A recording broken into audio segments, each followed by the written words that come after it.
Welcome back to Coffee with the Authors. I'm Wendelin Van Draanen. This is Mark Parsons. And we thought it would be fun to relay some of the questions that we sometimes get asked when we're doing public book signings, and maybe give some, answers that perhaps you'll be able to use should you find yourself in a similar situation. This happened just recently. Someone was looking at my book and they said, so how much did you have to pay for the cover? And that's kind of maybe a common misperception, but of course the publisher takes care of all of that. And it's kind of interesting because some people think that the author decides on the cover and designs it for a traditionally published book. And some people think, no, the publisher does it and you have no say. And it's actually somewhere in the middle. They gave me an idea for a cover and I liked it, but it's like, how about with more of this? And they kind of did a rev and I loved it and we went with that. But that is one of the things that the publisher does. It's actually really, when you get down to it, it's their product.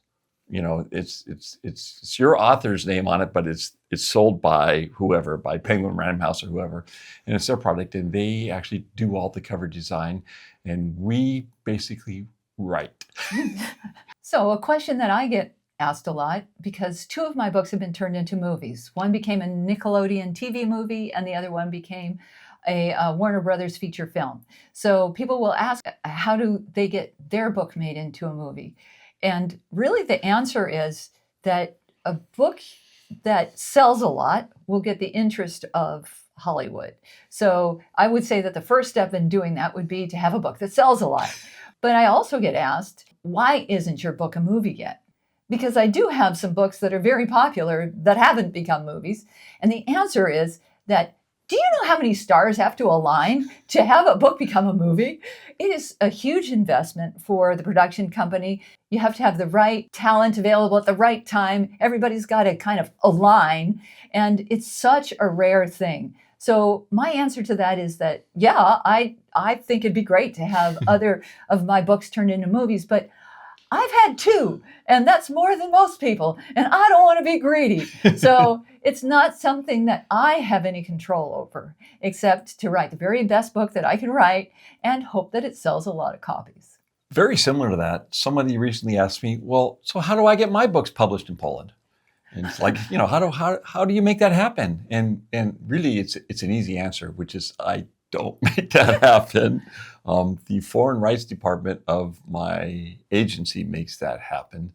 And it's similar to what Wendelin said. Stars have to align. They go to these big book fairs in Europe and they meet with other sub-agents and they try to tout their clients' books to publishers in other countries. And if everything works out, then the two agents get together and they make a deal and then they let me know and it all happens. I cannot make that happen on my own. And most of the time it has nothing to do with my publisher, my US publisher. It has to do with my agency dealing with other foreign agents and coming together with a foreign publisher and making all that happen. Really, it's just write the best book you can. It's kind of the answer to everything. But the takeaway for you might be that if you're looking for representation, if you're looking for an agency for your work, and you are interested in foreign rights, go ahead and find out if they have a foreign rights department. Your publisher, your traditional publisher, will also they may want to hold on to their foreign rights. So they may have an in-house team that pitches your book to foreign markets. But we've found that having an agency with a dedicated foreign rights department has been very successful for us as far as placing our work in foreign markets. So something to consider.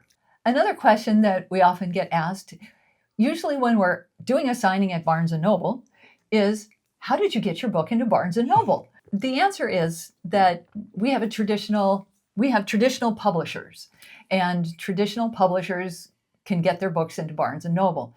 There are people who have independently published who can maybe get their book carried at their local Barnes & Noble, but by and large, the way that Barnes & Noble does its purchasing, it's for traditionally published books.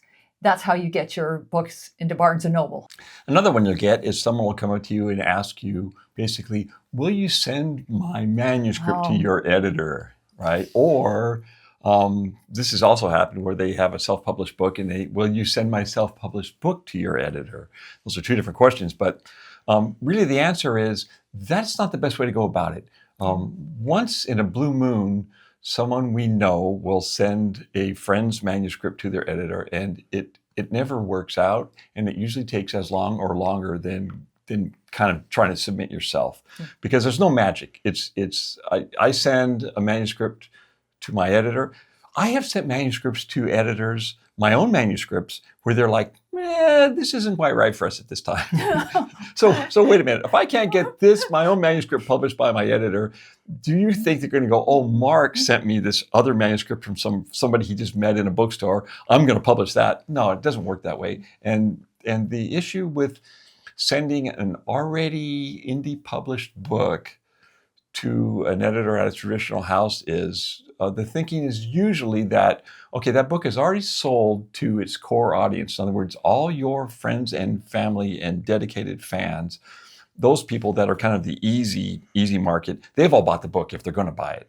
It's done. So you've already kind of bled that little part of the market dry. And so you're better off taking a book that hasn't yet been published, even self-published, and trying to shop that to an agent and then a publisher. Or if you have a self-published book that you sold 50,000 copies of, let's say, yes, then you can get an agent like that, and you can get an editor interested real quickly because you've proven that it's a marketable commodity. But really, you can't, approaching an author and saying, can you shop my book to your agent or to your editor, that's not a viable pathway. It just doesn't work that way. So, and please don't think that we're just being mean or just like gatekeepers. No. But by saying that it doesn't work that way. It's hard for us too, because we know what it's like to try to break in, and we want people to be successful and we want to encourage them, but that's just not the way. That's not the route. Right. Okay, well, this one isn't funny, but it's very awkward. So for someone to come up to you during an event or raise their hand during an event and say something to the effect of, "How dare you write this book?" for whatever reason. And then you are left with an audience kind of all feeling awkward, and you yourself feeling awkward and trying to justify why it is that you wrote this book, or you felt it was important to write this book. So I would say, should you be faced with this situation, just be pleasant, just be kind, just be as open as you can about it, and then take the next question as quickly as possible. Here's a good one that all kidlit authors will know the pain of this one. Have you considered moving up to writing books for adults? Oh. Yeah, like, writing YA novels is kind of like the minor leagues, and if you were just a real writer, you could write for adults. And usually I just say no.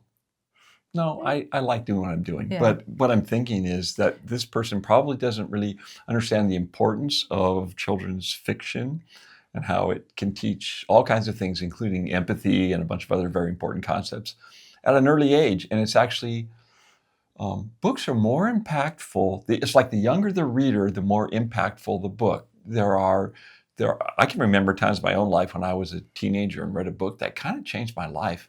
And it's very rare that I will read a book as an adult that has that big of an impact on me, because, we're more, not completely, but we're more fully formed. Maybe I'm not, but most of us are by the time we're adults. So I feel it's a great honor to be able to write for children, and it's a very, very important calling. And I think that writing for adults might kind of be a step down. Oh, that's funny. They ask it in a way that's kind of a put down. Yeah. Which they have no idea what they're talking about. No. Another really awkward thing that happens at book signings, and you have to figure out how to be polite about it, is a perfect stranger will come up to you and they'll say, "Hey, can you give me your email so I can pick your brains?" Or, "I want to pick your brains about publishing," or, and I mean, they're a perfect stranger. You just met them at this book signing, and they don't even know enough to have gone to your website to see that there's a contact there, which they could write you a nice note at. No, they just come up to you at a book signing and, here, let me have your email so I can pick your brains. I guess that I'm a little sensitive to that one. Something else people will sometimes do at book signings is you're doing a signing at an indie bookstore, let's say, generally, and they will come up to you and say, I liked your talk. That sounds really interesting. Can I get it on Amazon? Oh, yeah. Oh. And I'm thinking, oh. wait a minute. This is a store that brought in stock for this event. They have a brick and mortar store. They pay to keep the lights on and keep a bookstore in your hometown. Boy, could we spend a nickel more and maybe support the store? God, oh my God. Sorry, don't ask me. There's a whole stack. There's a whole stack of books here. And Right. they'll ask you, where else is your book available? Code for, Right. can I get it online? Right. It's just like, And do that again? bad manners. I know, that's terrible. And the close cousin to that one is they will actually, they see that you're having a signing, they read about it in the paper or whatever, and they show up with one or more copies of the book that they already bought for $1 less on Amazon for you to sign.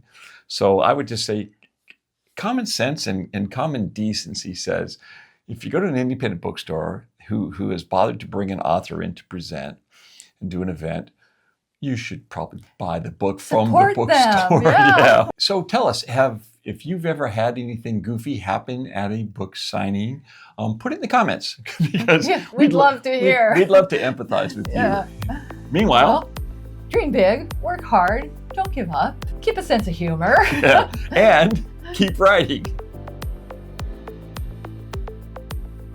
Your ad lib was inappropriate.